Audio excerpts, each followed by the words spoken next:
You're listening to Help Me, I'm a Comedian, the show where we ask a comedian to come in and share an issue of pain for them while a psychologist tries to help out.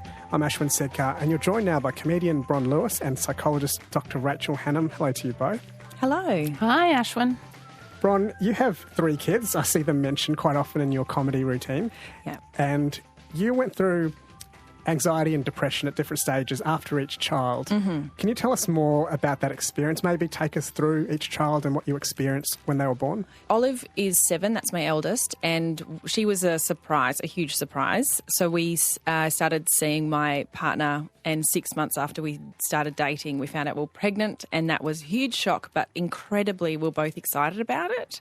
We're both quite young, in our mid-20s, which, again, like this, I'm just amazed that it all kind of... that someone didn't go, actually, no thanks. Like, we both were like, cool, let's just do it. And neither of us had any experience.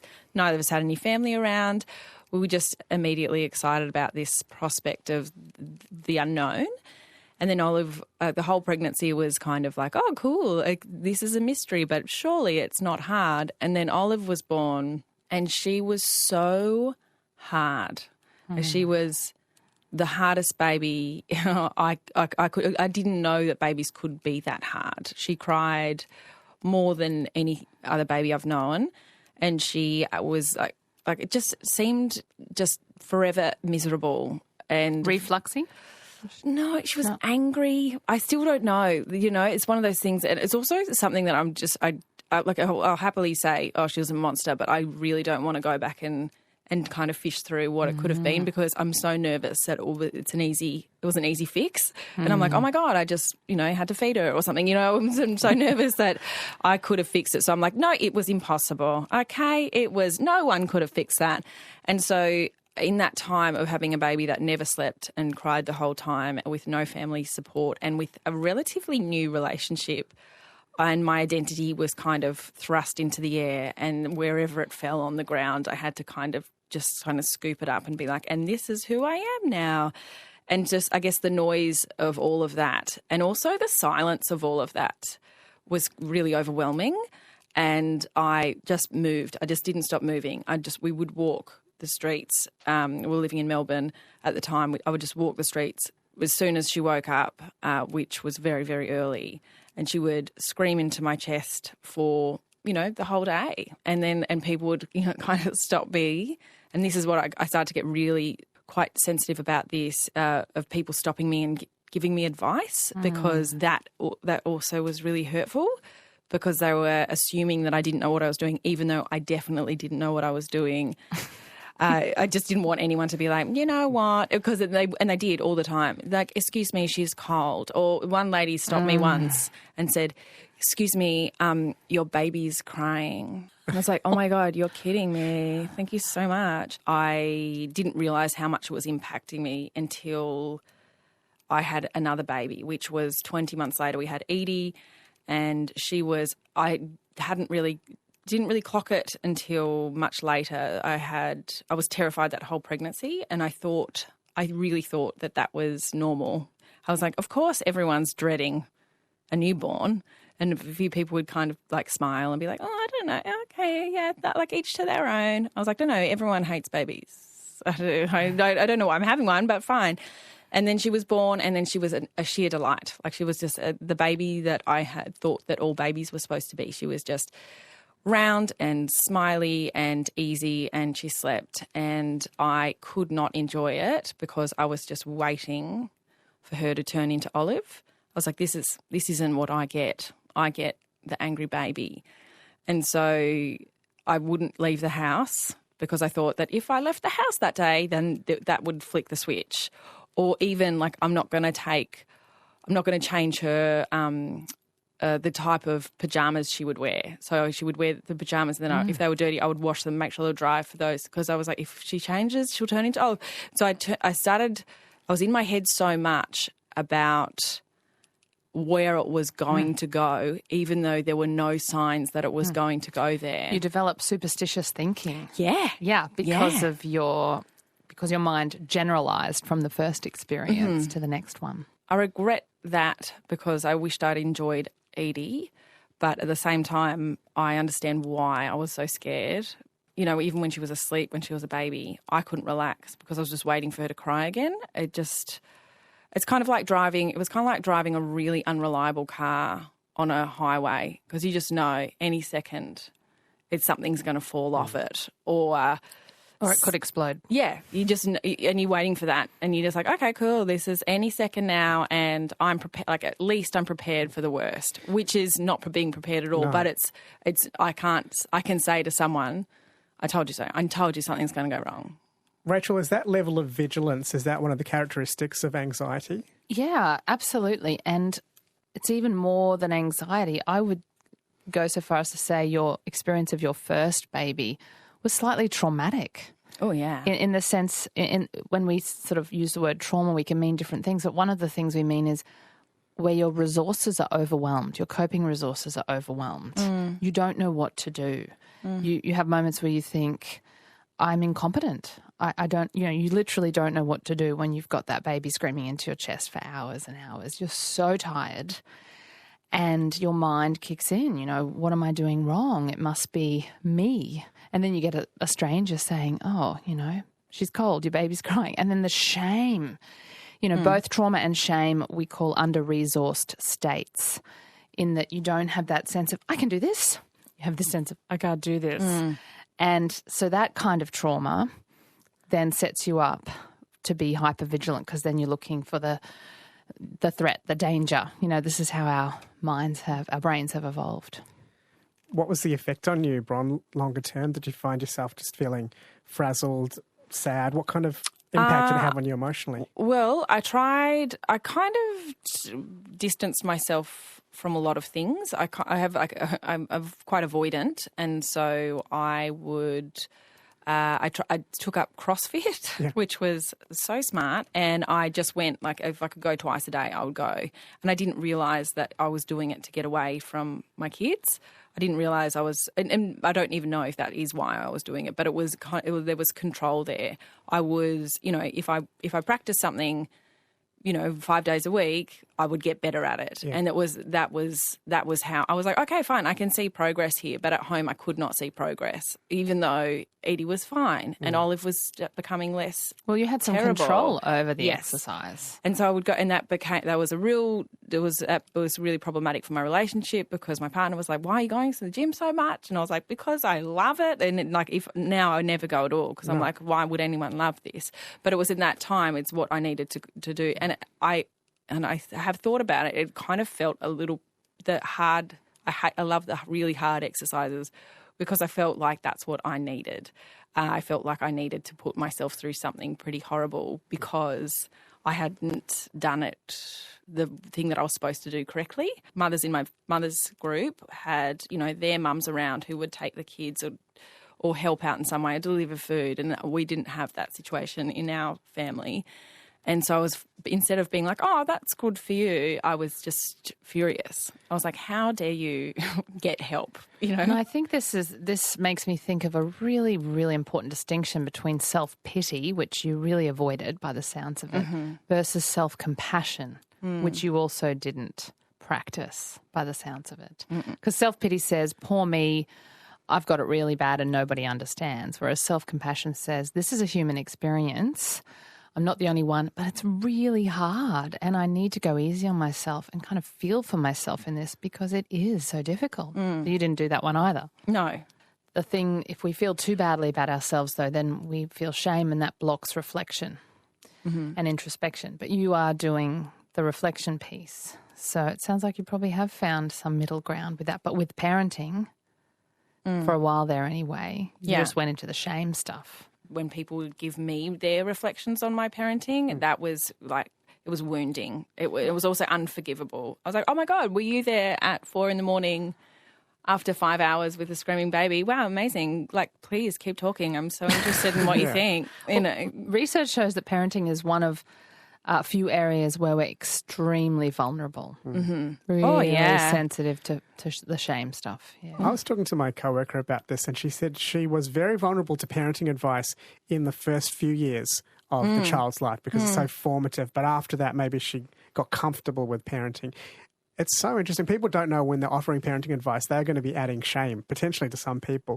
But I would say You know, for me now that I've got 3 kids as well, if I see a child screaming their guts out in a shopping centre, for example, I just look at that mum with a look of empathy and admiration, if that's all I can do. And if she's right there, I say, I feel you. I'm a mum. I feel your pain. You know, I have no idea what that mother knows or doesn't know or how things were at 2 a.m. this morning. So I would just say give empathy. Yeah. But if you're close to someone, if you have enough trust and rapport, even then I think it's a common thing I see in my clinical practice is women who have young kids whose mothers or mothers-in-law want to give them parenting advice. And even if they love their mother or their mother-in-law, man, that is thin ice that you're skating on, right? Yeah.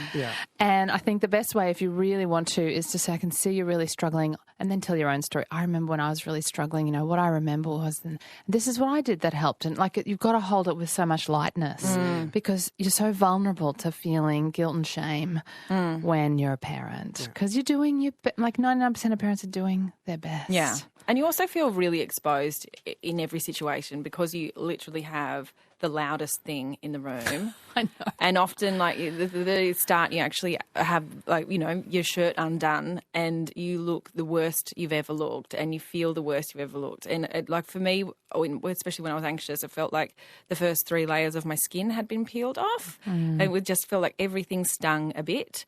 And even the side glances or, sometimes even the compassionate, lipless smiles, a tilted head, I would be like, please don't feel sorry for me. So I was misreading things because I was really tired. Yeah. But I really liked when women, never men, I liked when women said, I remember having a baby like that. That is all I needed it. And then they could walk away. I'm like, oh my God, there have been babies like this before. I haven't created I'm not alone. the demon of the world, So that helped. But I also think with advice, please don't offer it unless you've been asked. If someone says, look, I'm really struggling and my baby won't sleep. Did you ever have this? Did you ever? Otherwise, it feels like they think you're not doing a good job. And it's like, please don't do that. Yeah. You can interpret it as judgment. Yeah. Definitely. And when you are tired, everything feels so raw. I'm Ashwin Segkar. You're listening to Help Me, I'm a Comedian with comedian Bron Lewis and psychologist Dr. Rachel Hannam. My anxiety had hold of me, I guess, for about, maybe a year after Edie was born. And I went through my CrossFit phase and I went through being really distant with my partner, being just really avoidant. And he was trying to navigate it his way. And he was like, okay, so because we were such new partners, he was like, okay, so maybe this is who I started going out with. I can't really remember who I started going out with. And so we were just kind of in this chaos and of me moving so quickly and, these 2 kids that felt like different species, even though they were 20 months apart. And it was so chaotic and so stressful, but I needed the noise and the chaos. Otherwise I would have drowned, I think. I felt like if I stopped, then I would have just been completely swallowed up whole. So I just kept moving. And then I remember saying to someone, oh, God, it's so – I was hanging out in the washing and I was like, oh, God, it's so full on life, isn't it? And she said, yeah, I guess so. And I said, I just hate my life. And I said it as I was laughing. And she was like, oh, I don't know if you're supposed to hate it. And I was like, don't we all hate our lives a bit? And she was like, no, I don't think that's what anyone really feels. I think you need to go to the doctor. And I was annoyed by her response because I was like, okay, well, fine. But I thought about it and I was like, well, I just want to see what this doctor says. So I went to the GP thinking that she would say, yeah, we all hate our lives. And I could be like, see, I told you so. But she said, do you think that you're a good mother? And then I did not see it coming and it felt like she kicked me in the guts and it came from a good place. And I'm pleased she asked me that. And I was like, I think so. And then I burst into tears and I did not see that coming, like the tears or anything. And then she just let me cry for about 5 minutes in her office. And she was like, I think we need to get you on some antidepressants or something like that. And I was like, will that make it easier? And she was like, probably. And then I started and it changed my life completely. Wow. Completely. And I was like, oh, my God, is this what I'm supposed to feel? Like I felt like, so I was patient with the kids. I was patient with myself. I was patient with my partner. Everything felt like it slowed down a bit. I still had the ringing in my ears of Olive's cry, even though at this stage she was 3. But I felt like I'd still not recovered from that baby. And I was still probably a bit cross with her for... that's gone, but I remember in that really anxious time feeling like, you put me through so much. And she was, Thank you for saying that, because so many women have come into my office saying, in almost a whisper, not that there's anyone else there, I really don't like my kid and I'm really angry with them and I feel so guilty that I feel so angry because they're just a little kid. But just to acknowledge that anger is a natural and primitive response to feeling as if your needs are being completely violated, which when your kid's screaming for, all this time, day after day after day, that is actually how you feel. Yeah. So it's a very, very innocent and natural feeling. Yeah. That sorted itself out, and then we decided to have another baby 5 years later, which we were kind of on, we were like, yeah, let's just do it again. Why would we not make life harder again? And then Ari, as soon as we found out we were pregnant with Ari, my son, I immediately got terrified that I was going to go back there because I'd forgotten how bad it was. But then I was like, oh, yeah. This is terrifying. And I remember speaking to Luke. By this stage, my partner and I had been together for, 7 years or something. And I was like, oh, I finally was able to have the conversation with him. I had the words and I felt comfortable enough. Not that he ever made me uncomfortable, but it was still so fresh for me to be like, guess what? I think I'm crazy. But this time I was like, oh, this is terrifying. Shall we navigate this together? And he was like, oh yeah, you're going to be fine. Let's just keep the conversation happening. And then, so the pregnancy was fine, and then Ari was born, and I was looking for all of the flags of anxiety because I was like, I'm not doing that again. It was terrifying. And I did not get anxious. I just became really depressed, and that was something I did not see coming at all. And I was like, it was like a really slow, warm wave. And I just found myself not wanting to leave the house, but not because I was scared, just because I didn't want to. I didn't want to go for walks. I didn't want to. There's no motivation for anything. And when you say a wave, did it feel like something you didn't have any control over? It was just going to take over regardless? Yeah, and I tried, and I think I don't deal very well with being really tired, and Ari was up every hour, and so that was torturous. And then, so the mornings I'd wake up and, after having almost no sleep, and I felt really helpless. I was like, oh God, now I have to do the whole day. And it's not like tonight's going to be any better. It's never ending hell. And by this stage, I'd already gone back to comedy. And so I was trying really hard to keep my head above water. But by that stage, the wave had taken me away, and I just felt dreadful all the time. And that was, I wouldn't say it was a scarier place than anxiety. I think I'd prefer, if I can have a favourite flavour of mental illness, it would probably depression was better than anxiety. What makes you say that?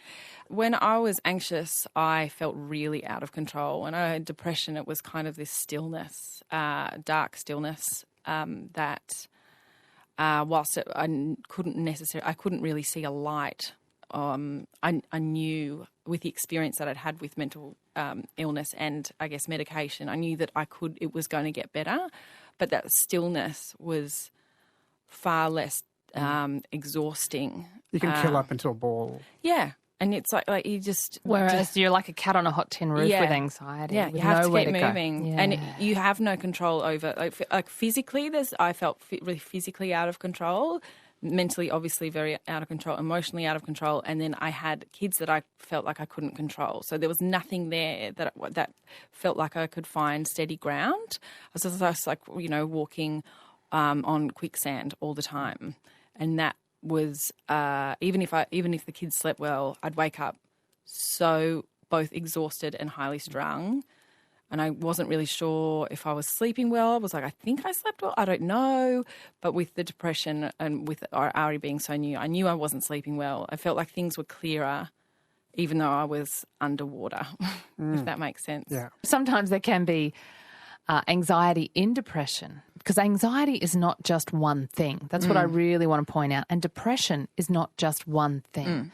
It's a constellation of experiences. What I wanted to ask you actually, Bron, was did you notice at the cognitive level of like your self-talk, kinds of thoughts that were happening in the acute anxiety situations versus the sort of really chronic depression situations? Did you notice quite a difference in the kind of thinking style or pattern that was going on for you? I think I thought much less when I was depressed. I think I thought my brain moves so fast when I'm anxious that I feel like all my thoughts are tripping over each other, but they're all important and I have to acknowledge all of them, but my brain can't keep up. Olive, my 7-year-old, is a very anxious kid. She worries about everything. So as an example, she in the morning she will find the laptop and she will open it and she will type in something. And sometimes it will be like Taylor Swift's outfit or something, but almost always it is, what is the biggest accident that's happened in the world today?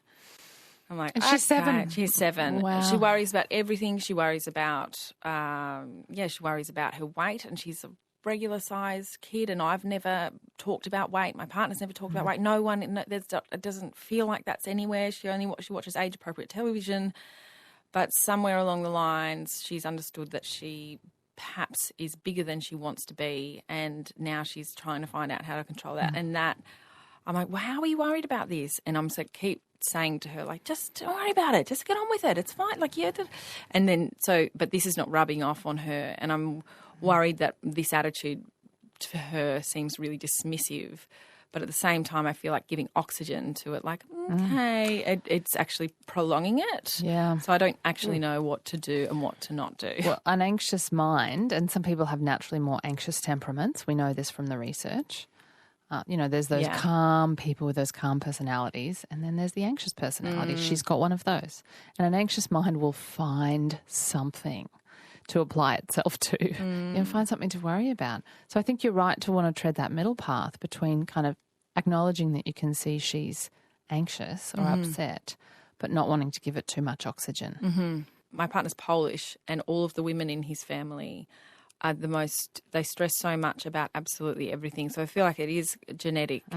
But I actually find it quite irksome to be around that energy. Yes. And so especially when Olive was tiny, Lucas's mum always means so well. She's a wonderful woman, but her nervous energy about everything, like, oh no, careful. Oh gosh, is she? Oh, did it? And she would worry what I was eating.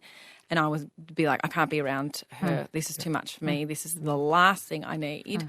And so when I see that has been passed on to Olive, I find that sometimes it tests my patience. I'm like, how is this? Of course. And if I'm like, oh, okay, as a parent, I could perhaps have a role in making her turn out a little bit differently to this stress. Yeah. But at the same time, I am saying this. You stop worrying about this right now. And I don't think that works. Well, luckily, compared to your, husband's side of the family and older adults in that family, you're living and parenting in an age where there's heaps of resources and information about helping kids with anxiety. You sometimes do need to teach your children to stop, take a breath, just observe what's happening, pull back, like this you don't want to indulge that unnecessary worry and anxiety. On the other hand, you don't want to shame kids for just having their feelings. There's 2 meditative approaches that arose in the Indian tradition. I feel like they had a very similar debate to this one 1,000 years ago when Tantra emerged, because in the traditional Vedanta, so this system of meditation, mindfulness, you separate yourself from the feelings. So you're watching, oh, look at this person being anxious. That's not me. I'm just the one watching this anxiety rise and falling in this brain. And you're separating yourself from the thought. But the tantric meditators would dive into the emotion. They said, no, we're not going to separate ourselves. We're just going to feel it fully and swallow it and be inside until it sort of loses its power. Maybe it runs out of steam. Or paradoxically, they're both invoking the same thing. That's the irony here. They're both invoking the observing self. Because in both scenarios that you've just described, you need to see, another part of your mind that can observe needs to see that there's these waves of anxiety, these physiological somatic experiences and this thinking. And so whether you are a personality type that can sit and breathe and just kind of observe it in a detached way and have it take care of itself in that way, or maybe you're a more feeling type of personality, and it is appropriate to just go right into it, because you don't want to reinforce the message that this is to be avoided, because when you avoid something, the body gets the message, well, too right, this is to be avoided. That's why avoidance increases anxiety, right? Because at some level you believe, well, yeah, this is to be avoided.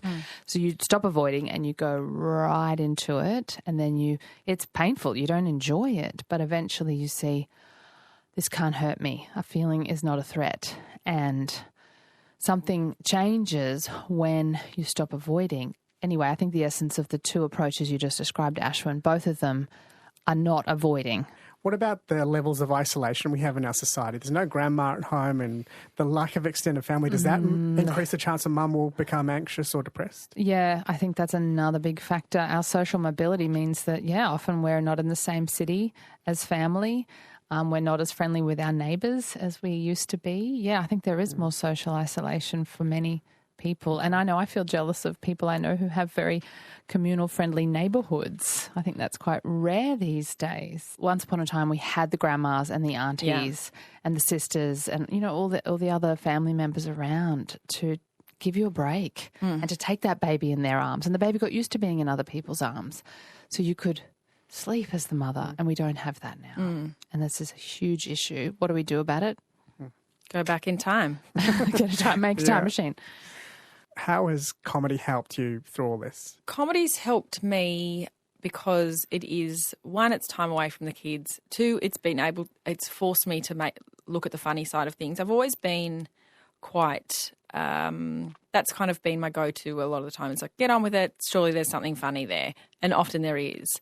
But comedy's kind of pushed me into this place where everything is a bit funny. Even the dark stuff, it's like, oh, remember that time where everything was the absolute worst? And then I will find something, something ridiculous in it.